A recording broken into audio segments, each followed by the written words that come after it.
Bismillahirrahmanirrahim. Assalamualaikum warahmatullahi wabarakatuh. Alhamdulillahi rabbil alamin. Wassalatu wassalamu ala asyrafil anbiya'i wal mursalin. Nabiyyina Muhammadin wa ala alihi wa sahbihi ajma'in. Ashhadu an la ilaha illallah wahdahu la syarika lah. Wa ashhadu anna Muhammadan abduhu wa rasuluh. Allahumma la ilma lana illa ma 'allamtana innaka antal alimul hakim. Amma ba'd. نواصل في شرح كتاب القول السديد شرح كتاب التوحيد الشيخ عبد الرحمن بن ناصر السعدي رحمه الله تعالى المتوفى سنة 76 و300 بعد ألف من الهجرة النبوية قال رحمه الله masih pada penjelasan bab maja'a fil kuhani wa nahwihim. Sudah kita terangkan pada pertemuan sebelumnya apa yang dimaksud dengan al-kuhan, bahwa al-kuhan bentuk jamak dari kahin, yaitu huwa alladhi yukhbiru anil mughayyabat bil akhdhi anil jin, yang mengabarkan perkara-perkara gaib dengan cara mengambil berita dari jin. Kata beliau rahimahullah wa nahwihim, dan yang semisal dengan mereka. Yang semisal dengan kuhan, kalau kita lihat dalam hadis ini ada arraf. Pada hadis yang pertama man ata arrafan. Man ata arrafan. Kemudian ada juga apa yang telah berlalu yang mirip dengannya al-munajjim. Yaitu orang yang melakukan ilmu nujum yang telah berlalu. Iya. Kemudian juga telah berlalu ada ar-ramal, ada ar-ramal. Ini semua senahu. Yang dimaksud dengan nahuhim semisal dengan al-kuhan adalah al-arraf, al-munajjim dan ar-ramal. Dan ketiganya dikumpulkan dengan satu dikumpulkan mushtarak pada satu perkara, yaitu mereka semua iddia ilmil ghaib. Ya, jelas ya. Iddia ilmu gaib. Mereka semuanya meminta mengklaim mengetahui perkara perkara gaib. Taib. Wallahu taala alam bisawab. Hmm.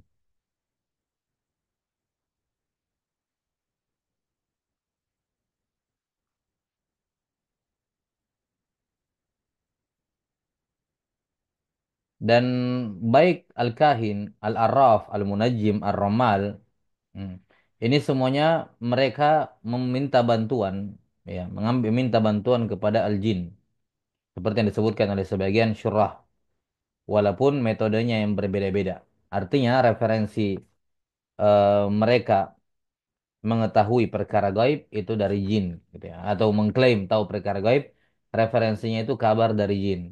Cuman dalam eh, metode, ya, metode mereka itu berbeda-beda, ya, metode mereka berbeda-beda sehingga lahirlah nama yang berbeda-beda, namun pada hakikatnya satu, sama, karena al-ibratu bil ma'ani la bil ma'ani wal haqa'iq la bil asma. Yang menjadi patokan adalah makna dan hakikat sesuatu, bukan namanya dan alqabnya, lakabnya. Nah, pokoknya kalau ada seorang yang mengklaim tahu perkara gaib, apapun dari yang mana dia mengambilnya dari bangsa jin, gitu ya, mengambil referensi ilmu gaib tersebut dari bangsa jin, bagaimanapun tata caranya, kaifiatnya, ini semua sama hukumnya, yaitu sama-sama kahin. Ini yang dimaksud dengan wanahwihim. Taib. Di sini disebutkan, nanti akan disebutkan al-arraf. Al-arraf, arraf akan disebutkan nanti definisi oleh dari Al-Baghawi rahimahullahu taala. Kemudian juga ar-ramal juga akan disebutkan, dan al-munajjim telah berlalu. Ya, definisinya. Ya, wallahu alam bissawab. Nah, untuk menjelaskan bab ini, kita sudah sebutkan apa tujuan al-musannif rahimahullah membawakan bab ini dan hubungan bab ini dengan bab sebelumnya. Untuk menegaskan bab ini atau menjelaskan bab ini, penulis rahimahullah membawakan 7 dalil. Membawakan 7 dalil. Nah, dari 7 dalil ini,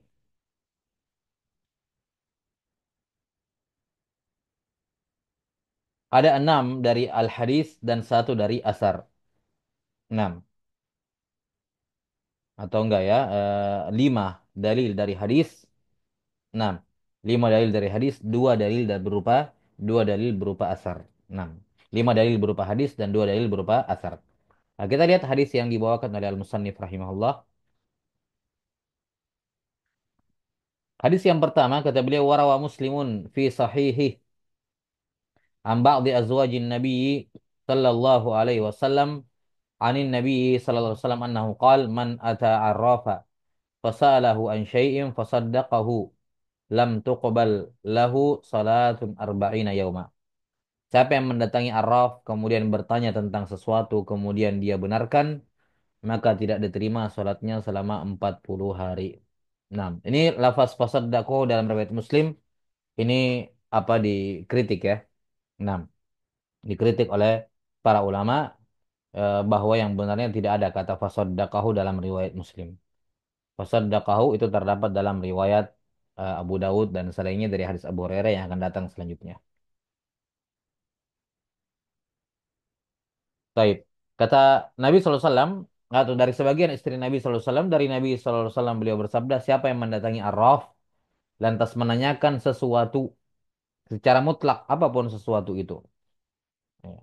Fasaddaqahu kemudian dia benarkan, percayai, maka tidak diterima sholatnya 40 hari. Ini dalil yang digunakan oleh kebanyakan ulama yang menyatakan bahwa membenarkan dukun itu tidak mengkafirkan. Kenapa? Karena hukumannya tidak diterima sholatnya selama 40 hari. Hukumannya tidak diterima sholatnya selama 40 hari. Seandainya itu kekafiran, maka tidak diterima sholatnya selama-lamanya. Ya, kalimat fasaddaqahu ini ya dan dia benarkan ya dia benarkan ini eh, menunjukkan tidak kafir dan sudah kita sebutkan ini bahwa lafadz fasaddaqahu ini tidak ada dalam riwayat Muslim yang ada dari dalam riwayat Imam Ahmad dari sebagian istri Nabi Sallallahu Alaihi Wasallam riwayat ini tambahan ini dalam riwayatnya Imam Ahmad dan di sini Al-Musannif rahimahullah membawakan lafaznya Imam Ahmad, tapi kata beliau rawi Muslim, Muslim meriwayatkannya. Dan ini seperti yang sudah pernah beliau sebutkan ya, atau pernah beliau tempuh, beliau membawakan eh, apa matan hadis yang ada sebagian kalimatnya katanya tidak terdapat dalam riwayat itu, dalam riwayat As-Sahihain, tapi karena asalnya dalam Sahihain maka disebutkan, dinisbatkan kepada Sahihain. Dan sama seperti di sini, ala kulli hal tambahan fasaddaqahu ini min ziyaratus thiqah dan ziyaratus thiqah makbulah indal jumhur. Ziyaratus thiqah makbulah indal jumhur. Ini setidaknya manhajiyah atau apa yang ditempuh di sini oleh Syekh Muhammad Ibn Abdul Wahhab, beliau apa namanya menyebutkan tambahan ini fasaddaqahu dalam matan. Ya, padahal dalam riwayat Muslim tidak ada. Ini tambahan fasaddaqahu dalam riwayatnya Imam Ahmad. Baik. Jadi kalimat ini menunjukkan bahwa yang membenarkan penyihir tidaklah membenarkan dukun atau membenarkan arraf itu tidaklah kafir dikarenakan hukumannya tidak sampai dalam jenjang kekafiran. Baik. Wallahu a'lam bissawab. Dan juga terdapat syubhat padanya terdapat syubhat di mana terkadang ada pengabaran mereka yang benar gitu ya sehingga itu memberikan syubhat kepada masyarakat dan adanya syubhat ini merupakan mani mimawani takfir ya salah satu penghalang dikafirkan. Baik. Di sini dikatakan arraf. Arraf disebutkan oleh Al-Baghawi rahimahullah. Kita langsung bacakan saja ya. Qala Al-Baghawi rahimahullah al-arraf alladhi yadda'i ma'rifatal umuri bimuqaddimatin yastadillu biha alal masruqi wa makani dhallati wa nahwi dhalik. Arraf adalah orang yang mengklaim tahu perkara-perkara beberapa perkara ya, tahu hal-hal yang gaib dengan menggunakan mukaddimat, ya, menggunakan sarana ya, apapun medianya yang dia berdalil dengannya untuk mengetahui posisi barang yang dicuri atau posisi barang yang hilang dan semacamnya. Ini apa? Al-Arraf menurut Al-Baghawi rahimahullahu taala. Iya, kalau kita lihat di sini nampak bahwasanya Arraf ini eh apa istidlal bi umurin zahirah ma'rufah ala umurin ghaibatin masturah. Jadi arraf adalah orang yang mayastadillu bi umurin zahirah ma'rufah. Orang yang berdalil dengan sesuatu yang jelas yang diketahui untuk mengetahui perkara-perkara ala umurin ghaibah masturah. Untuk mengetahui perkara yang gaib dan tertutup tersembunyi. Lihat seperti posisi barang yang dicuri, mungkin pencurinya, gitu ya, posisi barang yang hilang di mana. Nah, ini apa? Al-araf. Terkait dengan perkara mengetahui perkara-perkara yang tersembunyi, tapi medianya atau dalilnya adalah umurun dhahira ma'rufah. Sesuatu yang diketahui dan sesuatu yang nampak jelas dan yang ma'rufah diketahui oleh orang-orang. Nah, dan kalau kita lihat di sini araf ini terkait dengan fima madha. Fima madha, sesuatu yang sudah terjadi. Lihat, yang dicuri, sudah dicuri barangnya. Ya, hilang, sudah hilang. Jadi menyangkut kejadian-kejadian di masa yang telah lalu, yang telah terjadi. Ini araf yang sudah terjadi. Baik. Syahidnya jelas ya bahwa araf itu bagian dari al-kahin, termasuk al-kahin, ya termasuk dalam kategori kuhan dikarenakan sama-sama mengklaim tahu perkara gaib. Hadis yang kedua, wa Nabi Hurairah radhiyallahu anhu anin Nabi sallallahu alaihi wasallam anhu qala man ata arrafan fasaddaqahu bima yaqul faqad kafara bima unzila ala Muhammadin sallallahu alaihi wasallam rawahu Abu Daud. Ya, dari Nabi sallallahu alaihi wasallam dalam riwayat Abu Daud dari hadis Abu Hurairah beliau bersabda, Nabi sallallahu alaihi wasallam bersabda, siapa yang mendatangi kahin kemudian dia membenarkan apa yang diucapkan maka telah kafir kepada apa yang diturunkan kepada Nabi sallallahu alaihi wasallam. Kata para ulama, faqad kafir yakni kafara kufron apa duna kufrin. Kufur asgar, bukan kafir besar yang mengeluarkan dari Islam. Baik. Al-Kahin disebutkan di situ dari Al-Baghawi ya. Dan Waqila atau Syekh Muhammad Abdul Wahab ya mengatakan Waqila, ada yang mengatakan Al-Kahin adalah Qila huwal kahin. Ada yang mengatakan Al-Kahin adalah definisinya Raf yang tadi disebutkan oleh Al-Baghawi. Jadi kahin itu untuk sesuatu yang apa? Mengetahui perkara-perkara yang eh, telah lalu seperti pencurian dan seterusnya. Dan ada yang mengatakan wal kahin huwallazi yukhbiru anil mughayyabat fil mustaqbal. Ada yang mengatakan kahin itu orang-orang yang mengabarkan kejadian yang akan terjadi di masa akan datang. Akan terjadi di masa akan datang. Siapa yang menang gitu ya kalau dia bermain judi atau misalnya siapa jodohnya, misalnya bagaimana rezekinya atau hal-hal yang bagaimana ini usahanya lancar atau tidak ya. Ini semua apa? Merupakan bentuk-bentuk kuhan. Ya, al-kahin huwa alladhi yukhbiru anil mughayyabat fil mustaqbal. Baik, nanti kan diterangkan lebih lanjut. Sisi pendalilannya jelas ya. Sisi pendalilannya bahwa kahin ya, naam haram untuk mempercayai pengabaran dari al-kahin. Haram mempercayai dan sebelumnya haram menanyakan sesuatu. Kecuali dengan tujuan untuk menyingkap kebohongannya seperti yang dilakukan oleh Nabi sallallahu alaihi wasallam kepada Ibn Sayyad di mana beliau datang kepada Ibn Sayyad ini yang diyakini atau dikira sebagian sahabat sebagai dajjal, kemudian beliau pun menguji ini khabba'tu laka khaba'a, kata Nabi SAW kepada Ibn Sayyad, saya ada menyembunyikan sesuatu, merahasiakan sesuatu dari kamu. Apa itu? Katanya aduh, aduh. Nah, kata Nabi SAW lu bisa alaih, ya, iya dukhan. Maksud saya itu ad-dukhan. Cuman setan cuma mendengarnya aduh. Jin-jin pendengar berita itu hanya mendengar aduh. Sepotong doang dia dengar. Baru disampaikan kepada Ibn Sayyad. Ibn Sayyad bilang duh juga. Nah, lan ta'adu wa qadrak. Kata Nabi SAW. Ikhsa lan ta'adu wa qadrak. Diamlah kamu. Karena kamu tidak bisa melampaui ya takdirmu. Ini apa-apa yang ditakdirkan. Tidak bisa mendengar, tidak mendengar. Baik. Wallahu a'lam bissawab. Maka pada dasarnya bertanya kepada dukun, peramal dan seterusnya, ini hukumnya haram apalagi mempercayainya juga perkara yang ya hukumnya haram. Itu asalnya, itu maqasidnya. Dan semua wasilah menuju kepada pembenaran termasuk bertanya, karena bertanya adalah sarana wasilah menuju pembenaran, maka hukumnya juga sama. Ya kan? Wasailul umuri kal maqasidi wahkum bihadzal hukmi lizawaidi. Oh, sarana suatu hukum memiliki hukum yang sama seperti tujuannya. Yang diharamkan adalah ya membenarkan dukun, dan ini tujuannya, ini maksudnya. Maka sarananya yaitu bertanya kepadanya, itu juga hal yang dilarang dan diharamkan. Baik.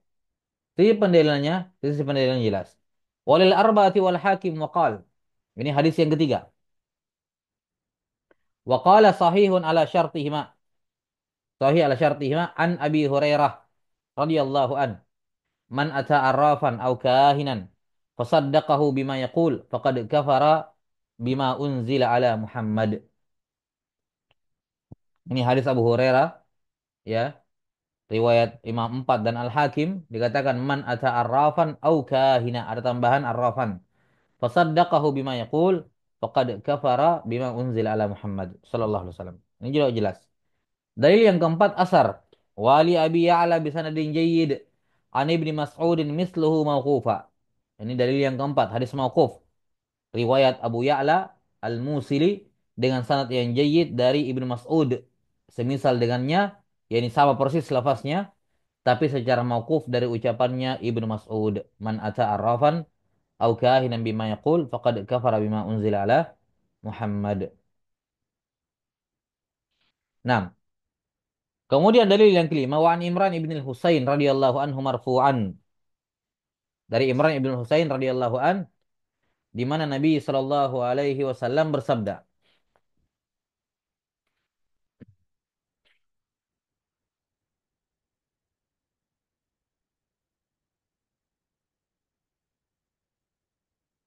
Kata Nabi sallallahu alaihi wasallam, "Laisa minna man tatayyara aw tutayyara lah, aw takahhana aw tukuhina lah, aw sahara aw suhira lah. Wa man ata kahinan fasaddaqahu bima yaqul, faqad kafara ala unzila ala Muhammad sallallahu alaihi wasallam." Rawahu al-Bazzar bi isnadin jayyid. Ya. Kata beliau rahimahullah, dari Imran ibn Husain radhiyallahu an secara marfu'. Dari Nabi sallallahu alaihi wasallam maksudnya, marfu'an.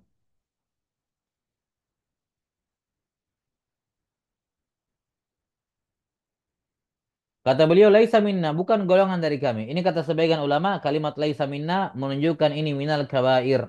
Merupakan dosa besar. Bukan dosa kecil. Karena dikatakan laisa minna.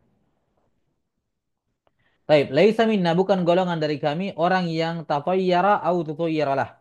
Orang yang melakukan tatayyur atau orang yang dilakukan tatayyur untuknya. Misalnya dukunnya yang melakukan tatayyur untuk si apa namanya si orangnya itu, ya, maka si dukun kena sebagai pelaku tatayur, dan si apa istilahnya, eh ya orang yang datang ke dukun itu dikatakan tutuyir lahu, diusir burung untuk dia untuk lihat nasibnya. Nah, au takahana au tukuhina lahu, ya, takahana itu adalah dukunnya. Failnya mutakahin, ya kan, takahana. Au tukuhina lahu, ya orangnya yang datang ke dukun. Dukun melakukan takahun, mengambil, menunggu berita dari langit, berupa jin, dari jin-jin gitu ya, untuk dia. Itu namanya takahhana lahu. Iya. Failnya al mutakahhanu lahu, orang yang dicari tahu untuknya. Au sahara au suhira lahu. Juga bukan golongan dari kami yang menyihir dan orang yang minta kepada penyihir, untuk penyihir. Jadi au sahara penyihirnya. Au suhira lahu yaitu orang yang menyuruh penyihir untuk menyihir. Ini semua laisa minna, bukan golongan dari kami. Merupakan dosa besar, bahkan sebagian yang merupakan kesyirikan. Wa man ataka hinam fasaddaqahu bima yaqul faqad kafara bima unzila ala Muhammad sallallahu alaihi wasallam. Rawahu Al-Bazzar bi isnadin jayyid. Hmm. Baik. Ini hadisnya, kata beliau rahimahullah, di bi isnadin jayyid, kata Syekh Muhammad. Ibnu Abdul Wahab rahimahullah. Beliau menghasankan apa hadisnya atau mengatakan sanadnya hasan maksud saya. Ya. Dan sebagian ulama ada yang melemahkan hadis ini, tapi seperti yang sudah berulang kali kita sebutkan ya, sekedar hadis dhaif bukan berarti tidak bisa dipakai untuk berhujjah. Apalagi di sini syawahidnya banyak ya dari ada beberapa sejumlah syawahid dari hadis-hadis riwayat Bukhari dan apa dari hadis-hadis yang sahih. Nah, wallahu a'lam bishawab. Dalil yang keenam, warawahu at-Tabarani fil Awsat bi isnadin hasan min hadits Ibnu Abbas duna qawlihi wa man ata ila akhirih. Dalam riwayat Tabrani dalam kitab Al-Awsat dengan sanad yang hasan dari hadis Ibnu Mas'ud. Marfu maksudnya sama seperti di atas, ya sama seperti hadisnya Imran bin Husain, tapi tidak ada tambahan waman ata. Ya berarti sampai cuman sampai au sahara au suhiralah. Titik sampai situ. Sisi pendalilannya jelas ya. Dua riwayat ini sisi pendalilannya jelas yaitu kalimat au takahhana au tukuhinalah. Si dukun dan yang main dukun gitu ya, yang datang ke dukun untuk meminta. Baik. Ini dalil yang keenam. Sisi pendalilannya juga jelas. Kemudian sebelum menyebutkan dan ini hadis riwayat At-Tabrani ya, sebagian menyatakan hadisnya juga dhaif ya. Nah, riwayat Al-Bazzar apa riwayatnya Tabrani ya. Nah, sebagian mengatakan sanadnya dhaif, namun tadi bisa menguatkan satu sama lain. Menguatkan satu sama lain. Baik. Qala Al-Baghawi rahimahullah. Al-arraf alladhi yadda'i ma'rifatal umuri bimuqaddimatin yastadillu biha al-masruq wa makani dhallati wa nahwi dhalik. Arraf adalah orang yang mengklaim tahu perkara gaib dengan menggunakan mukaddimat, ya, menggunakan eh, apa mukaddimat, dalil-dalil gitu ya. Ya yang sarana ataupun alat ataupun media apapun mukaddimat yang dengannya dia berdalil akan benda yang dicuri, posisinya, siapa yang mencurinya, ya, atau tempat hilang, di mana hilangnya, nah, daerah mana, dan seterusnya. Wa nahwi dzalik. Intinya, Al-Baghawi mengatakan arraf itu untuk orang yang mengklaim tahu perkara gaib di masa lampau yang sudah lewat gitu. Waqilah wal kahin. Ada yang mengatakan enggak, itu definisi kahin. Itu definisi kahin, yaitu yang mengetahui kejadian di masa yang lalu. Taib. Tapi kata Al-Musannif rahimahullah, kata Syekh Muhammad Ibn Wahab, yang benarnya karena huwal kahin di situ pakai kila, kila ya, menunjukkan tadhif, lemahnya pendapat itu. Maka yang benarnya kahin beda dengan arraf. Kalau arraf itu tadi, kalau al-kahin, wal kahinu huwallazi yukhbiru anil mughayyabat fil mustaqbal. Ini. Kahin itu adalah orang yang mengabarkan perkara gaib untuk di masa yang akan datang. Kayak tadi ya. Nah,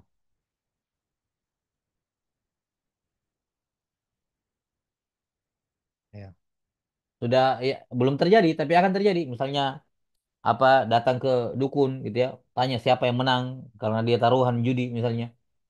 Nah, atau hal-hal lain yang berkenaan dengan kejadian di masa yang akan datang. Dia mau buka usaha, ini usahanya kira-kira lancar atau tidak gitu. Datang ke dukun, ingin cari tahu. Ya. Baik. Wakil alladhi yukhbiru amma fid dhamir. Dan ada yang mengatakan al-kahin adalah yang mengabarkan isi hati. Ada yang mengatakan al-kahin adalah mengabarkan isi hati. Jadi ini lebih ke muta'alliqnya. Lebih ke muta'alliqnya. Yakni kalau ada dukun datang kemudian belum apa-apa terus dia bilang saya tahu kamu datang untuk apa. Nah, ini namanya apa? Ya, ini ada yang mengatakan inilah kahin karena mengabarkan isi hati. Ya, saya tahu ada keluargamu yang meninggal. Siapa nama keluarga ini yang misalnya disebut terus bapaknya atau ibunya misalnya atau, dan sebutkan namanya gitu ya. Ini kan semua apa? Perkara-perkara yang terdapat dalam hati. Hmm. Udah, ini jadi ada tiga pendapat terkait dengan al-kahin. Paham ya? Ada tiga pendapat terkait dengan definisi kahin. Pendapat yang pertama, kahin, ada yang mengatakan kahin adalah ya orang yang tahu perkara gaib dengan menggunakan mukaddimat, pendahuluan-pendahuluan, ya, apa namanya, sarana prasarana yang dia gunakan, yang dia jadikan dalil untuk sesuatu yang dicuri atau yang hilang. Ini apa ini definisi yang pertama dari arraf. Dari apa? Dari kahin. Definisi yang kedua, al-kahin adalah sebaliknya, yang mengetahui sesuatu, yang mengaku mengetahui perkara gaib di masa yang akan datang. Dan pendapat yang ketiga ada yang mengatakan kahin adalah alladzi yukhbiru amma fil dhamir, yang mengabarkan isi hati. Bukan masalah lampau ataupun kejadian di masa akan datang, tapi kahin menurutnya pendapat yang ketiga ini adalah apa? Kembali alladzi yukhbiru amma fil dhamir, mengabarkan dalam apa isi hati. Nah, wallahu a'lam bishawab.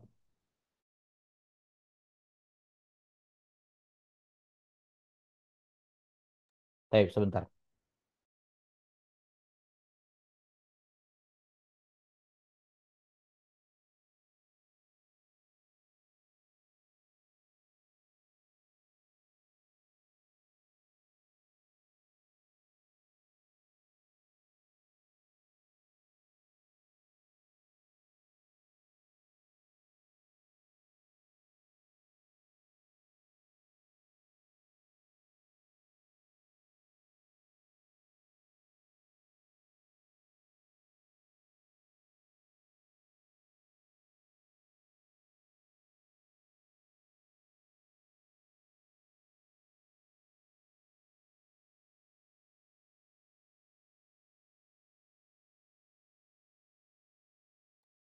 Ini tiga pendapat terkait dengan definisi al-kahin. Wa qala Abu Abbas Ibnu Taimiyah rahimahullah, al-arraf ismun lil kahini wal munajjimi war ramal wa nahwihim mimman yatakallamu fi ma'rifatil umuri bihadhihi turuq. Ibnu Taimiyah rahimahullah menjadikan arraf sebagai isim jins. Arraf beliau jadikan sebagai isim jins, mencakup anwa di dalamnya. Apa itu anwanya? Kata beliau arraf adalah isim yang mencakup kahin, munajim, ramal. Ini sudah jadi bahasa Indonesia ya, ramal, meramal. Bahasa Arab, ramal. Dan selainnya yang berbicara mengenai pengetahuan terhadap perkara-perkara gaib ini, ya, al-umur, alif lamnya di sini lil ahad, yakni al-umuril ghaibah, al-umur al-ghaibiyah, perkara-perkara gaib atau umuril mughayyabat. Nah, bihadhihi turuq, dengan cara-cara semacam ini. Cara bagaimana? Ya tadi beda-beda. Kahin medianya ini, munajim pakai bintang, benda-benda langit, ar-ramal pakai pasir, batu. Beda medianya tapi intinya semua sama. Jadi beliau Ibnu Taimiyah rahimahullah menjadikan arraf sebagai isim jins untuk semua yang mengaku tahu perkara gaib bagaimanapun turuknya, metodenya. Iya, sudah. Kemudian dalil yang terakhir yang ketujuh, ya, dan telah berlalu ya. Al-Kahin Al-Munajjim sudah berlalu, bahwa yang dimaksud dengan ilmu tanjim di sini adalah tanjim at-ta'sir. Tanjim at-ta'sir. Kemudian ar-romal juga sudah berlalu, bahwa romal asalnya itu adalah batu yang dilempar, batu-batu kecil dilempar gitu ya. Dilempar kemudian membentuk membentuk pola gitu ya. Membentuk pola seperti bintang di langit atau yang semacamnya. Cuman di bangsa Arab itu lebih sering digunakan apa? Digunakan eh afwan, asal-asal dari romal ya adalah kerikil yang dilempar hasah gitu ya. Dilemparkan. 6. Dan ar-ramal dari kata ramal yang bermakna pasir, yaitu yang membuat garis di pasir.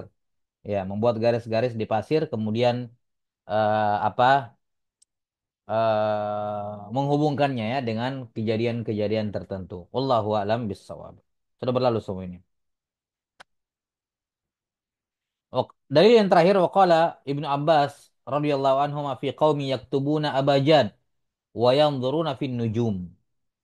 Ma ara man fa'ala dzalika lahu indallahi min khalaq. Kata Ibnu Abbas, beliau berkomentar tentang sekelompok orang yang menuliskan abajad. Hmm. Kemudian mereka yang zuruna fin nujum, yang zuruna fi, lihat an-nadharu fi bermakna ta'ammul. Ya ta'ammaluna apa? An-nujum, mereka memperhatikan dengan memperhatikan bintang-bintang. Bukan sekedar memandang dengan kepala tapi memperhatikan pergerakan benda-benda langit, melihat polanya dan seterusnya. Wa yanzuruna fin nujum. Beliau berkomentar tentang orang-orang semacam ini, ma ara man fa'ala dzalika lahu indallahi min khalaq. Saya memandang saya memandang orang yang melakukan perbuatan seperti ini tidak ada lagi bagian ya di sisi Allah Subhanahu wa taala pada hari kiamat. Taib. Ini hadis hadis Ibnu Abbas diriwayatkan oleh Imamul Baihaqi rahimahullah dengan sanad yang sahih.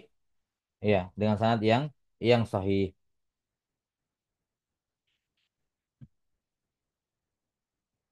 Baik.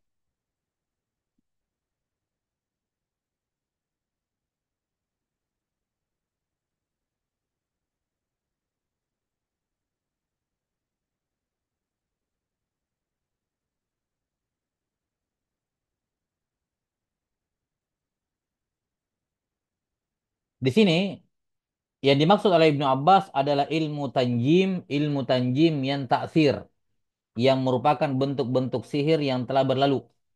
Ya, bentuk-bentuk sihir yang telah berlalu dan kita sudah sebutkan bahwa yang seperti itu bentuk sihir semacam itu merupakan syirik akbar. Ya, merupakan akbar. Akan datang lebih lanjut insya Allah di ilmu apa di bab tanjim ya. Akan diterangkan nanti pada tempatnya. Tapi di sini kalimatnya Ibnu Abbas wa yanzuruna fin nujum ini berarti terkait dengan apa? Ilmu nujum. Ya, ilmu tanjim dan ilmu tanjim yang merupakan kekafiran adalah ilmu tanjim yang sifatnya taksir. Ya, kenapa diarahkan kepada tanjim yang merupakan kekafiran? Karena Ibnu Abbas mengatakan itu orang tidak punya khalaq, ya. Sama seperti penyihir kan? Malahu fil akhirati min khalaq. Sama persis ucapannya Ibnu Abbas. Seakan-akan Ibnu Abbas mengisyaratkan kepada ayat sihir tersebut. Kepada ayat yang menyebutkan tentang sihir tersebut. Bahwa ini sama hukumnya. Sama seperti penyihir. Malahu indallahi min khalaq. Nah, wallahu a'lam bissawab. Dan yang dimaksud dengan abjad ini adalah susunan huruf-huruf tahajji ya. Huruf-huruf apa? Abjad, hawiz ya dan seterusnya. Abjad, hawaz dan seterusnya. Ya, disebut juga dengan huruf abjadiyah. Huruf abjadiyah. Alif, ba, jim, dal, ha, waw, zai. Ada juga huruf-huruf abtasiyah. Yakni alif, ba, ta, sa, jim dan seterusnya. Dari tertib huruf-huruf hijaiyah. Nah, ini eh, apa bukan cuman masalah di penulisannya ya, tapi di sini wayang fin nujum. Mereka menghubungkannya dengan apa pergerakan bintang-bintang dan dikaitkan itu sebagai bentuk tasir. Ya, dia yang memberikan pengaruh atau yang melakukan sesuatu yang ada di bumi. Baik, wallahu a'lam bishawab. Ini selesai ya pembahasan terkait dengan dalil-dalilnya. Akan dijelaskan oleh Al-Musannif rahimahullah terkait dengan eh, apa masalah ini dalam Al-Qaulus Sadid. Afwan, saya izin dulu. Kadarlah ada sesuatu yang butuh dilakukan. Nah, cukup saya kira ya. Nakti bihadzal qadar. Insyaallah kita lanjutkan nanti di Qaulus Sadid. Nasrullah ta'ala yu'allimana mimma yanfa'una wa yanfa'ana bima 'allamana. Innahu waliyyu dzalika wal qadiru alaih. Subhanakallahumma bihamdik. Asyhadu an la ilaha illa anta astaghfiruka wa atubu ilaik. Alhamdulillahirabbil alamin. Assalamualaikum warahmatullahi wabarakatuh.